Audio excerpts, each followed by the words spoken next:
إن الحمد لله نحمده ونستعينه ونستغفره ونؤمن به ونتوكل عليه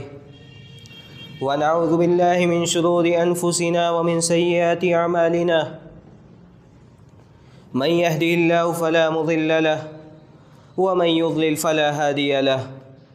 وأشهد أن لا إله إلا الله وحده لا شريك له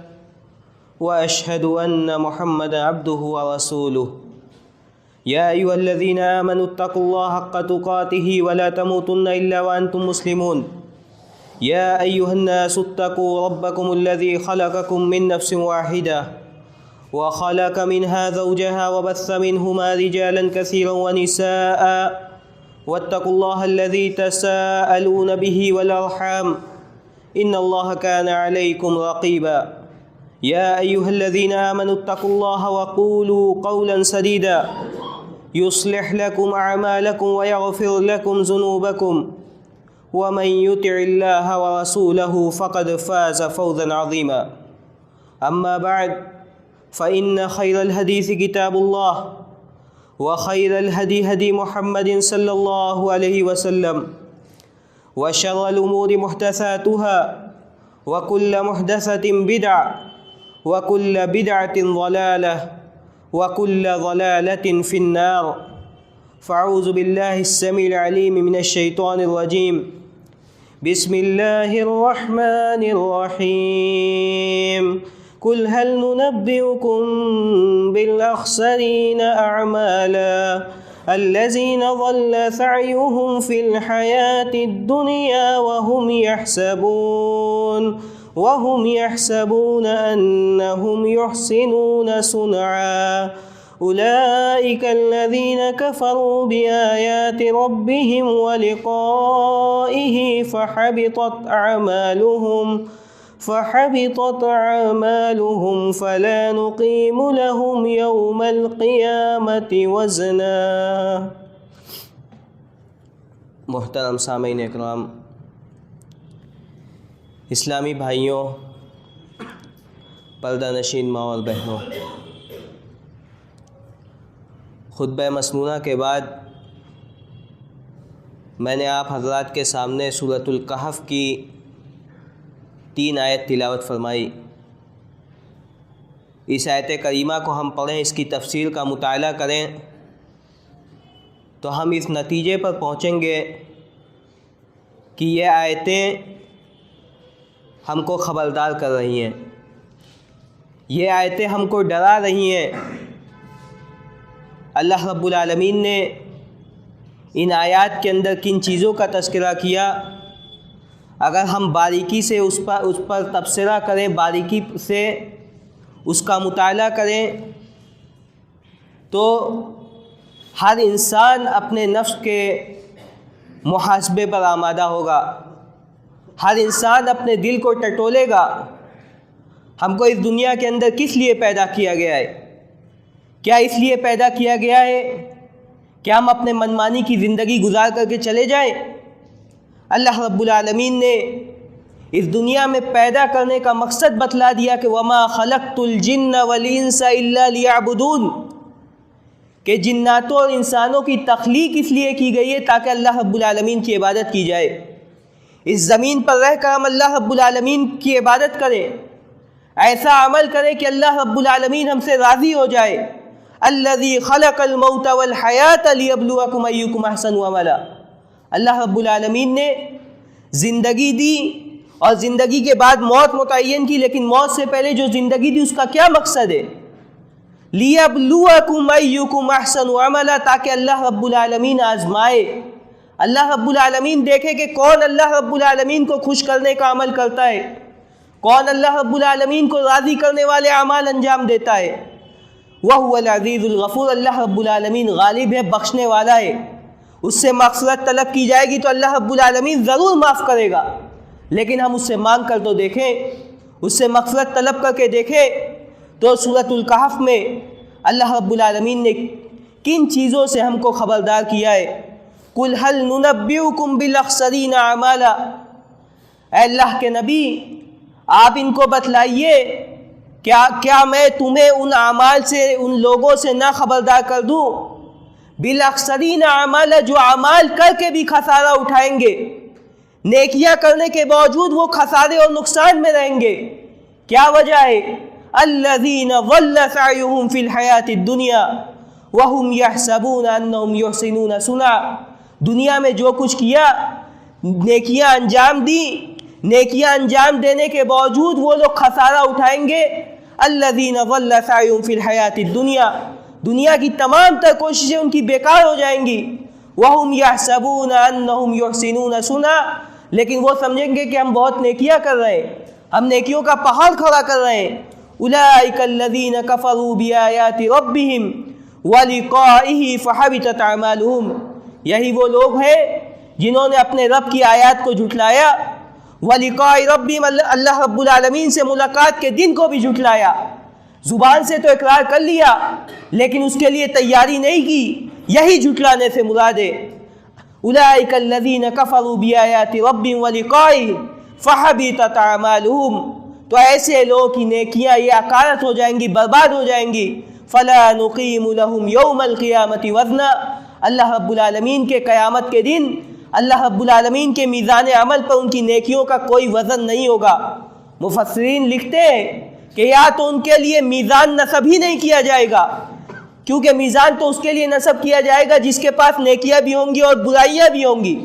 لیکن جس انسان کی ساری نیکیاں برباد کر دی جائے، اس کی نیکیوں کا کوئی وزن نہ ہو، اس کے لیے میزان کس لیے نصب کیا جائے گا؟ مفسرین نے کہا کہ اس کے لیے میزان نصب نہیں کیا جائے گا، اللہ رب العالمین کے ترازو میں اس کی نیکیوں کا کوئی وزن نہیں ہوگا۔ تو ہم دیکھیں کہ آخر وہ کون سی چیزیں، آخر کیا اسباب ہے کہ نیکیاں کرنے کے باوجود بھی انسان خسارہ اور نقصان اٹھائے گا۔ آج کے اس مختصر سے خطبہ جمعہ میں انہی چند اعمال کا تذکرہ کرنے کی کوشش کروں گا، قرآن و سنت کی روشنی میں، جن اعمال کے نتیجے میں انسان کی نیکیاں تباہ و برباد ہو جائیں گی، جن اعمال کی وجہ سے اور جن اعمال کو انجام دینے کے نتیجے میں انسان کے اعمال صالحہ یہ برباد ہو جائیں گے، اس کا کوئی وزن نہیں ہوگا۔ ان میں سب سے پہلی چیز شرک ہے۔ انسان اس دنیا کے اندر اگر شرک کر کے مرا ہے، کفر کی حالت میں مرا ہے، تو اس کے سارے اعمال، اس نے جتنی بھی نیکیاں کی ہیں، جتنا بھی دوسروں کا بھلا کیا ہے، ساری نیکیاں اس کی برباد ہو جائیں گی۔ اللہ رب العالمین نے سورۃ الزمر میں فرمایا وَلَقَدْ أُوحِيَ إِلَيْكَ وَإِلَى الَّذِينَ مِن قَبْلِكَ لَئِنْ أَشْرَكْتَ لَيَحْبَطَنَّ عَمَلُكَ، اللہ رب العالمین نے نبی علیہ السلام کو مخاطب کر کے کہا کہ آپ کی طرف بھی اور آپ سے پہلے انبیاء اکرام کی طرف بھی یہ وحی کی گئی تھی کہ اگر آپ شرک کریں گے تو آپ کے سارے اعمال برباد ہو جائیں گے۔ سورہ انعام میں اللہ رب العالمین نے 20 انبیاء اکرام کا تذکرہ کیا کہ اللہ رب العالمین نے ان کو نبی بنایا، ان کو مجتبی یعنی ان کو چن لیا، اور چننے کے بعد اللہ رب العالمین نے ان کا تذکرہ کرنے کے بعد فرمایا کہ وَلَوْ أَشْرَكُوا لَحَبِطَ عَنْهُمْ مَا كَانُوا يَعْمَلُونَ، اگر یہ لوگ بھی شرک کرتے انبیاء اکرام سے، کیا یہ توقع کی جا سکتی ہے کہ وہ لوگ شرک کریں گے؟ مقصد شرک کی قباحت کو، شرک کی کتنا بڑا گناہ ہے، اس کو بتلانا مقصد ہے۔ اللہ رب العالمین نے فرمایا کہ اگر یہ 20 انبیاء اکرام بھی اگر شرک کریں گے تو انہوں نے جتنی بھی خدمات انجام دی ہیں، دعوت و تبلیغ کا کتنا بھی کام کیا ہے، سارے اعمال ان کے برباد ہو جائیں گے۔ تو شرک یہ ایک ایسی چیز ہے جس کی وجہ سے ہماری نیکیاں برباد ہو جائیں گی۔ قبیلہ بنو تمیم میں مکے کے اندر ایک شخص تھا، عبداللہ ابن جدعان، بڑا ہی سخی اور فیاض آدمی تھا۔ وہ غریبوں کے لیے اتنا کچھ کرتا تھا کہ غریبوں کو کھانا کھلانے کے لیے اتنی بڑی بڑی دیگیں اس کے یہاں بنتی تھی کہ لوگ سیڑھی لگا کر کے اس میں سے کھانا نکالتے تھے۔ حضرت عائشہ رضی اللہ عنہ کے قبیلے کا تھا، وہ اللہ کے رسول صلی اللہ علیہ وسلم سے سوال کرتے کہ ابن جدعان کان فی الجاہلیہ یصل الرحم ویطعم المسکین، کہ ابن جدعان جو تھا یہ جاہلیت میں بہت مسکینوں کا خیال کرتا تھا، ان کو کھانا کھلاتا تھا، رشتہ داری کو جوڑتا تھا، رشتہ داری کا بڑا خیال کرتا تھا۔ فَهَلْ ذَاكَ نَافِعُهُ، اتنی نیکیاں کرنے کے باوجود کیا یہ نیکیاں اس کے کام آئیں گی؟ اللہ کے رسول صلی اللہ علیہ وسلم نے صاف طور سے کر دیا کہ لا ينفع، اس کے نیکیاں کام آنے والی نہیں ہے، کیونکہ اس نے کسی دن یہ نہیں کہا کہ رب اغفر لی خطیئتی یوم الدین، کہ اللہ رب العالمین قیامت کے دن میرے گناہوں کو، قیامت کے آنے سے پہلے میرے گناہوں کو معاف کر دینا۔ اس نے کسی دن یہ نہیں کہا، اللہ رب العالمین کا انکار کرتا تھا، قیامت کے دن کا انکار کرتا تھا، تو اس نے جتنی بھی نیکیاں کی، جتنا بھی غریبوں کا خیال کیا، جتنا بھی غریبوں کو کھانا کھلایا،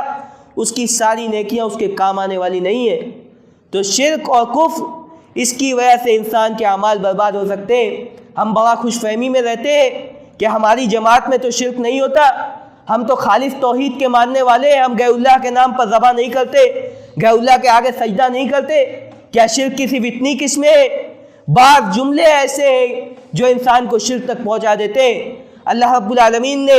جن چیزوں کا حکم دیا ہے ان میں سے کسی ایک کا انکار کر دینا یہ بھی شرک ہے۔ ابھی کرسمس آ رہا ہے، آپ بے شمار آپ سوشل میڈیا پر دیکھ لیں گے، بے شمار مسلمانوں کے اسٹیٹس آپ کو ملیں گے، کرسمس کی بدھائی دی جا رہی ہے، کرسمس کی مبارکباد دی جا رہی ہے۔ کیا یہ شرک نہیں ہے؟ کیا یہ شرک کی قسم نہیں ہے؟ اللہ رب العالمین نے اپنے لیے اولاد کی نفی کی کہ لم یلد ولم یولد، اس کی کوئی اولاد نہیں ہے، اور ہم کرسمس کی مبارکباد دے کر کے اللہ رب العالمین کے لیے اولاد کو ثابت کر رہے ہیں۔ کیا یہ شرک کی قسم نہیں ہے؟ اللہ رب العالمین نے اتنا عظیم گناہ قرار دیا کہ اتخذ الرحمن ولدا وقالوا اتخذ الرحمن ولدا، یہ لوگ کہتے ہیں کہ اللہ رب العالمین نے بیٹا پیدا کیا ہے۔ لقد جئتم شیئا ادا، اللہ رب العالمین نے فرمایا کہ یہ بہت بڑی بات کہہ دی تم لوگوں نے۔ تکاد السماوات یتفطرن منہ وتنشق الارض وتخر الجبال هدا، اتنی بڑی بات کہہ دی کہ زمین پھٹ جائے، آسمان میں شگاف پڑ جائے، پہاڑ ریزہ ریزہ ہو جائے، اتنی بڑی بات تم نے کہہ دی کہ ان دعوا للرحمن ولدا، کہ اللہ رب العالمین کا بیٹا ہوا ہے۔ یہ بہت بڑا شرک ہے، اور یہی شرک ایسی چیز ہے جس کو انجام دینے کے نتیجے میں انسان کے سارے اعمال برباد ہو جائیں گے۔ اور دوسری چیز جس کو انجام دینے کے نتیجے میں، جس کو برتنے کے نتیجے میں انسان کے اعمال اور انسان کی نیکیاں برباد ہو سکتی ہیں، وہ ریاکاری ہے، دکھاوا ہے۔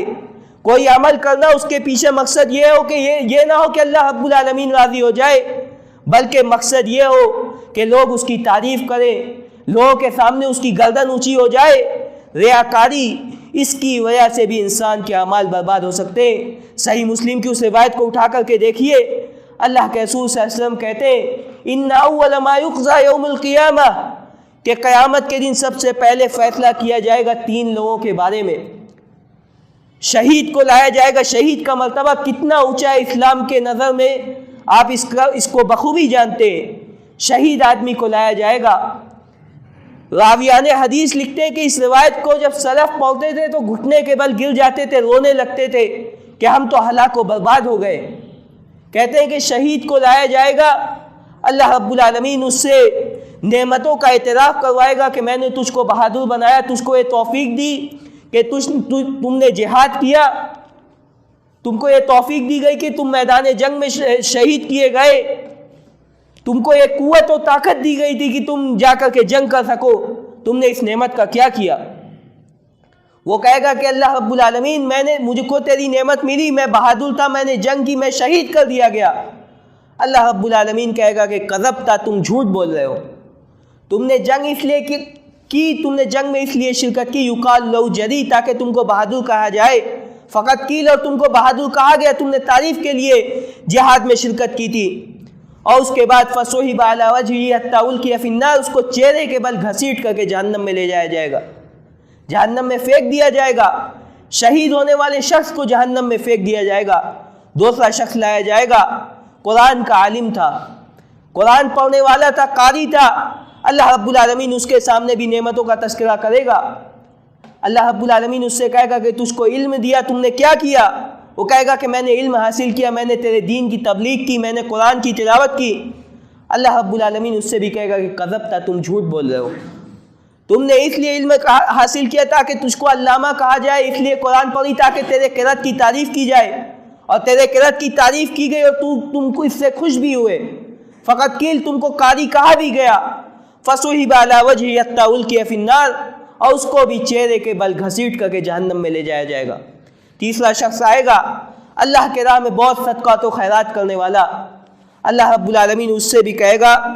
کہ تجھ کو مال و دولت سے نوازا گیا، تم نے اس مال و دولت کا کیا کیا؟ کہے گا کہ میں نے مدرسے میں بہت چندہ دیا، مسجد کے تعمیرات میں بہت حصہ لیا، میں نے تیری راہ میں بہت خرچ کیا۔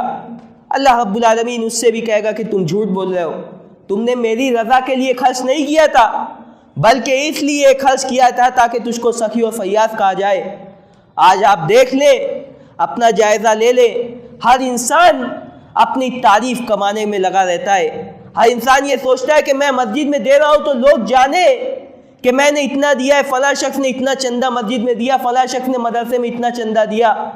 یہی ریاکاری کی قسم ہے۔ جب تک اللہ رب العالمین کی رضامندی کی طلب ہو تب تک تو ٹھیک ہے، جہاں ہماری نیت یہ ہو جائے کہ لوگ ہماری تعریف بھی کریں، لوگوں کو پتہ بھی چل جائے کہ ہم نے مسجد میں اتنا چندہ دیا، ہم نے اتنا صدقات و خیرات کیا، وہاں سے معاملہ دوسرا ہو جاتا ہے۔ امام سفیان ثوری کہتے ہیں کہ ما علجت شیئا اشد علی من نیتی، کہتے ہیں کہ نیت سے زیادہ سخت کوئی چیز میں نے نہیں دیکھی، نیت سے زیادہ شدید کوئی چیز نہیں دیکھی جس کا مجھ کو مقابلہ کرنا پڑے، لِأَنَّهَا تَتَقَلَّبُ عَلَيَّ، کیونکہ نیت پل بھر میں بدل جاتی ہے۔ انسان کے دل میں پل بھر میں یہ وسوسہ آ سکتا ہے کہ میں جو کچھ نیکیاں کر رہا ہوں لوگوں کو بھی پتہ چلے، میں رات میں تہجد پڑھ رہا ہوں تو لوگ میری تعریف کر دیں کہ فلاں شخص تو رات میں تہجد پڑھتا ہے۔ یہی ریاکاری ہے، اور اسی ریاکاری کے نتیجے میں انسان کے سارے اعمال برباد ہو سکتے ہیں۔ اللہ کے رسول صلی اللہ علیہ وسلم نے صحابہ اکرام کو مخاطب کر کے کہا کہ ان اخوف ما علیکم الشرک الاصغر، کہ مجھ کو اپنی امت میں جس چیز کا سب سے زیادہ خطرہ ہے وہ شرک اصغر کا ہے۔ صحابہ اکرام کہتے کہ اللہ کے رسول شرک اصغر کیا ہے؟ اللہ کے رسول صلی اللہ علیہ وسلم کہتے کہ ریا، دکھاوا ہے، ریاکاری ہے، اور ریاکاری کے لیے اگر کوئی عمل کرے گا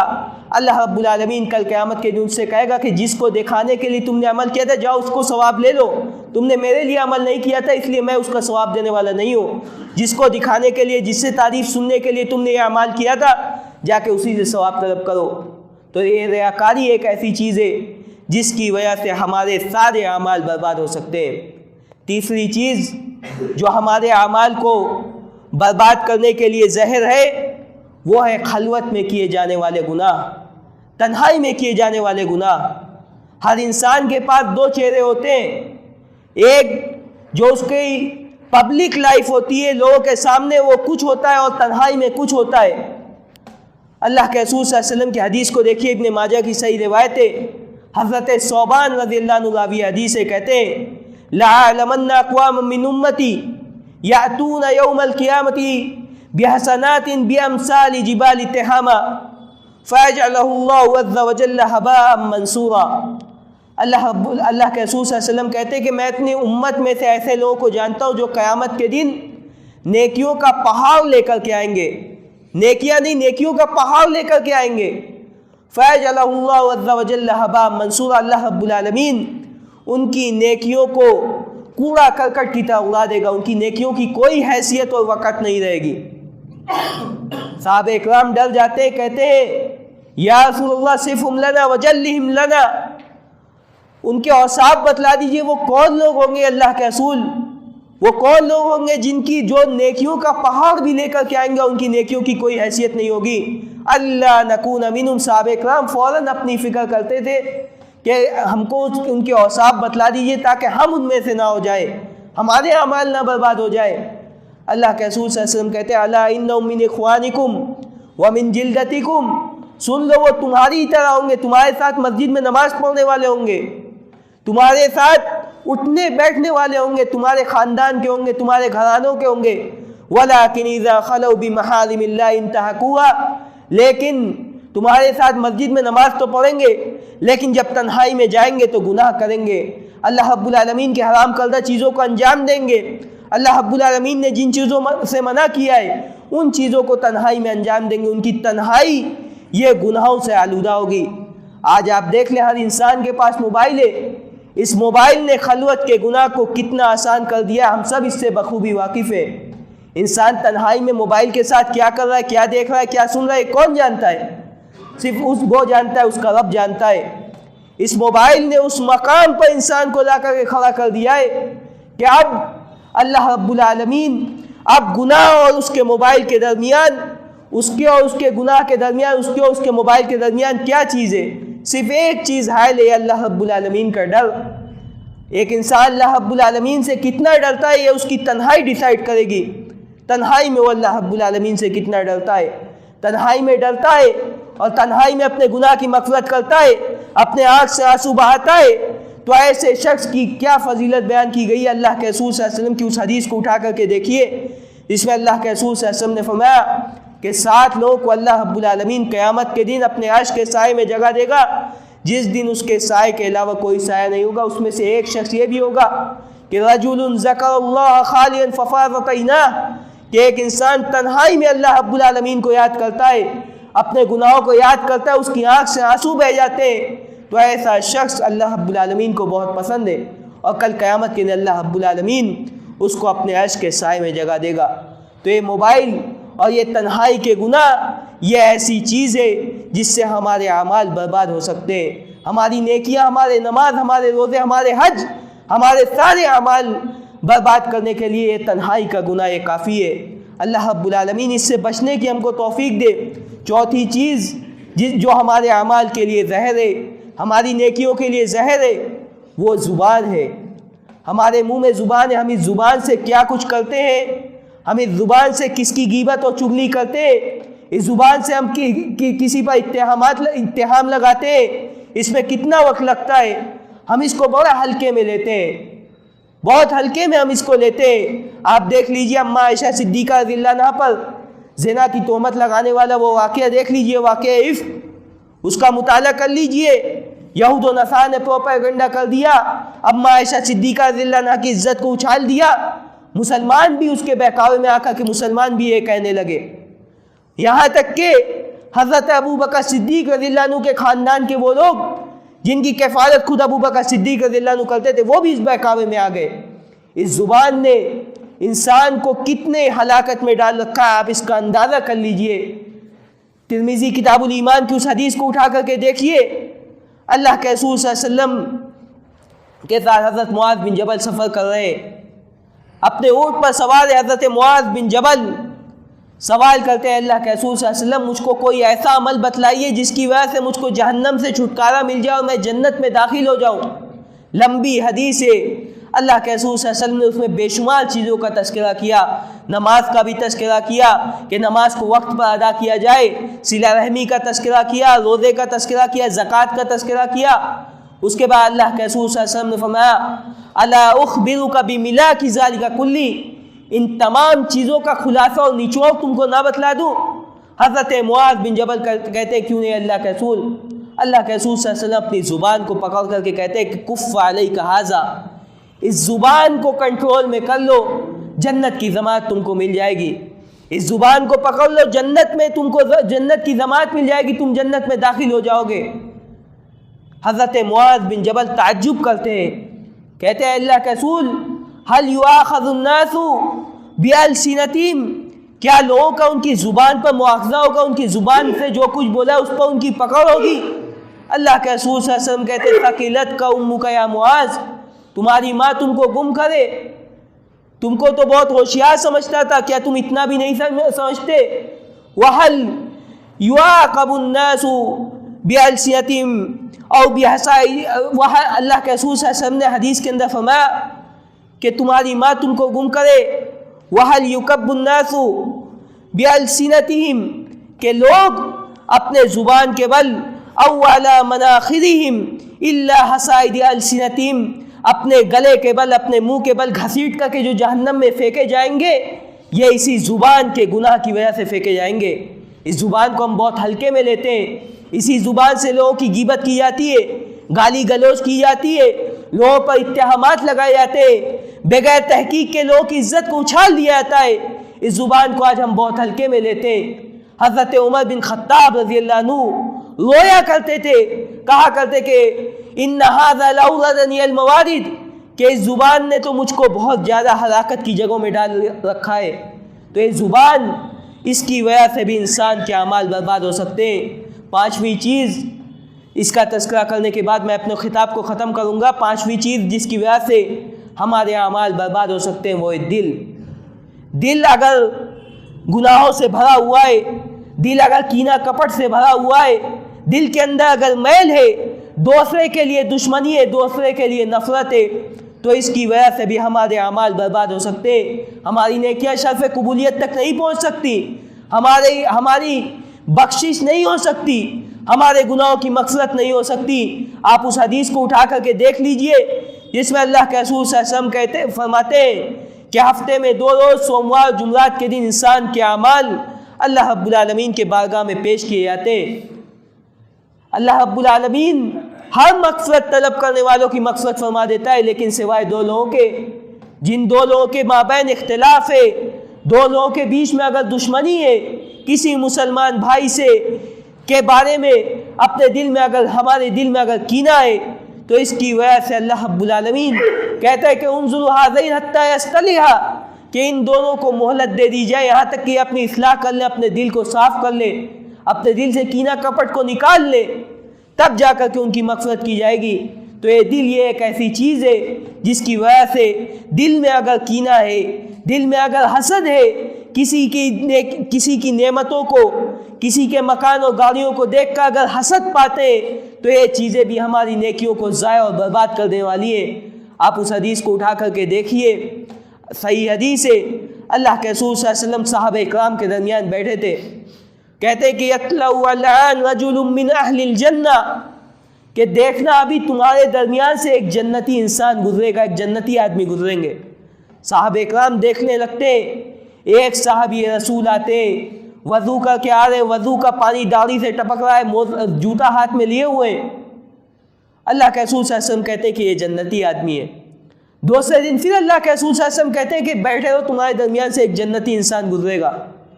پھر وہی صحابی رسول اسی پوزیشن میں آتے، تیسرے دن پھر اللہ کے رسول صلی اللہ علیہ وسلم بشارت دیتے کہ تمہارے درمیان سے ایک جنتی آدمی گزریں گے۔ صحابہ اکرام سے رہا نہیں گیا، حضرت عبداللہ بن عمرو بن عاص ان کا پیچھا کرتے، کہتے ہیں کہ سنیے، میرے باپ سے جھگڑا ہو گیا ہے اور میں نے قسم کھائی ہے کہ میں 3 دن تک اپنے گھر نہیں جاؤں گا، اگر آپ اجازت دیں تو آپ کے گھر میں 3 دن تک رک جاؤں۔ وہ کہتے ہیں کہ ہاں آپ رک سکتے ہیں، آپ کو اجازت ہے۔ مقصد کیا تھا؟ مقصد یہ تھا کہ دیکھو کہ آخر کون سا یہ عمل کرتے ہیں جس کی وجہ سے اللہ رب العالمین، اللہ کے رسول صلی اللہ علیہ وسلم نے 3 دن ان کو لگاتار جنت کی بشارت دی۔ حضرت عبداللہ بن عمرو بن عاص ان کے ساتھ رہتے، ان کی ایک ایک حرکات کو دیکھتے۔ 3 دن گزرنے کے بعد کہتے ہیں کہ میں نے جھوٹ کہا تھا، میرے باپ سے کوئی جھگڑا نہیں ہوا ہے، مقصد یہ تھا کہ میں دیکھوں کہ آپ کون سا ایسا عمل کرتے ہیں جس کی وجہ سے 3 دن لگاتار اللہ کے رسول صلی اللہ علیہ وسلم نے آپ کو جنت کی بشارت دی۔ کہتے کہ میں نے آپ کے اندر کوئی ایسا عمل نہیں دیکھا، آپ ہماری طرح نماز پڑھتے، صدقات و خیرات میں حصہ لیتے، جو عمل ہم انجام دیتے ہیں آپ وہی عمل انجام دیتے ہیں، پھر کیا وجہ ہے، کیا اسباب ہے کہ اللہ کے رسول صلی اللہ علیہ وسلم نے آپ کو جنت کی 3 دن بشارت دی؟ کہتے ہیں کہ میں کو ایک عام انسان ہوں، آپ ہی کی طرح ہوں، ہاں ایک چیز یہ ہے کہ اللہ اجد فی قلبی غشا لأحد من المسلمین، کہتے ہیں کہ ایک چیز یہ ہے کہ میں اپنے دل میں کسی مسلمان کے لیے دھوکہ نہیں پاتا، کسی مسلمان کے لیے میرے دل میں دھوکہ نہیں ہے، ولا احسد احدا، اور میں کسی مسلمان سے حسد نہیں کرتا۔ حضرت عبداللہ بن عمرو بن عاص کہتے ہیں کہ یہی وجہ ہے جس کی وجہ سے اللہ کے رسول صلی اللہ علیہ وسلم نے آپ کو جنت کی بشارت دی ہے۔ اس کی طاقت بہت کم لوگ رکھتے ہیں کہ دل میں کسی کے لیے حسد نہ ہو، دل میں کسی کے لیے کینہ کپٹ نہ ہو، تب جا کر کے انسان کو جنت کی بشارت ملی ہے، تب جا کر کے اس صحابی رسول کو جنت کی بشارت ملی ہے۔ اللہ رب العالمین ہمارے دل کو بھی ایسے ہی پاک و صاف کر دے۔ اللہ رب العالمین ہم کو جن اعمال کا تذکرہ کیا گیا ہے اس سے بچنے کی توفیق عطا فرمائے، خالص کتاب و سنت پر عمل پیرا ہونے کی توفیق عطا فرمائے۔ ہم جب تک جئیں تب تک اسلام پر جئیں، جب ہمارا خاتمہ ہو تو ایمان پر ہو۔ اقول قولی ھذا واستغفر اللہ لی ولکم ولسائر المسلمین من کل ذنب فاستغفروا انہ هو الغفور الرحیم۔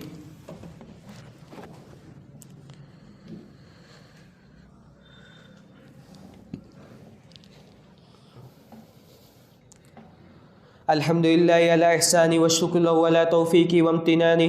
اشہد ان لا الہ الا اللہ وحدہ لا شریک له تعظیما لشانہ، وأشهد أن محمد عبده واحد ورسوله الداعي إلى رضوانه إن الله وملائكته يصلون على النبي يا أيها الذين آمنوا صلوا عليه وسلموا تسليما